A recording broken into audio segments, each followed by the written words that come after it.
I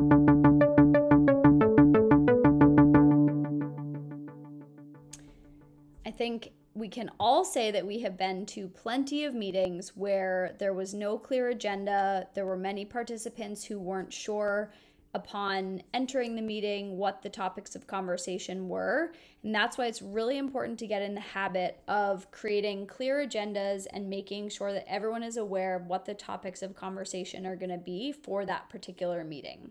So I'm going to show you how to use our agenda functionality to establish some best practices with Vowel. So anytime you click on a meeting in your upcoming tab, as long as it's a meeting that's hosted on Vowel, you'll have the option to create an agenda for that meeting.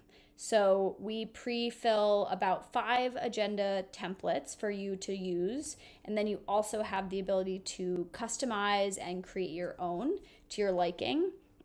And the way that you can do that is clicking on meeting templates over here on the left-hand side and clicking on create a new meeting template. You'll be able to give it a title, use the / command to create headings, lists. You can also create a timer. So we'll do, a design crit, and then I'll make a timer for 10 minutes.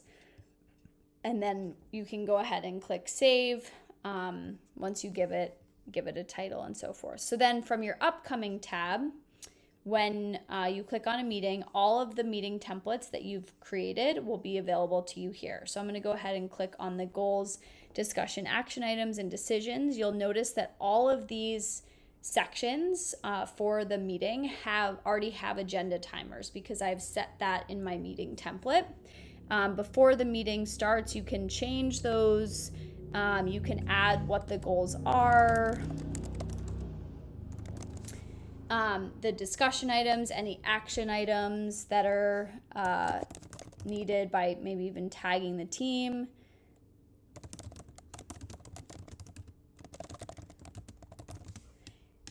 And then you can share the agenda. So you can email all invitees, you can even copy the link to that particular agenda, and you can send out to people ahead of time and say, hey, here's the agenda for the meeting, go ahead and add your items.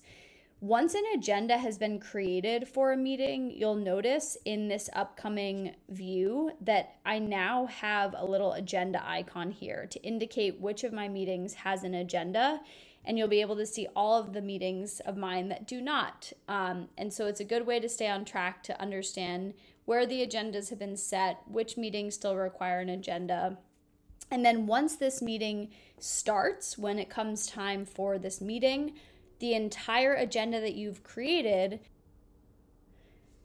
will become available inside of the meeting in the shared notes, so that the agenda not only is there ahead of the meeting, but it's also in the meeting so that you can stay on track and you can go ahead and start those agenda timers, make sure that the meeting doesn't run over, and you'll be on your way to having much more productive meetings with your team.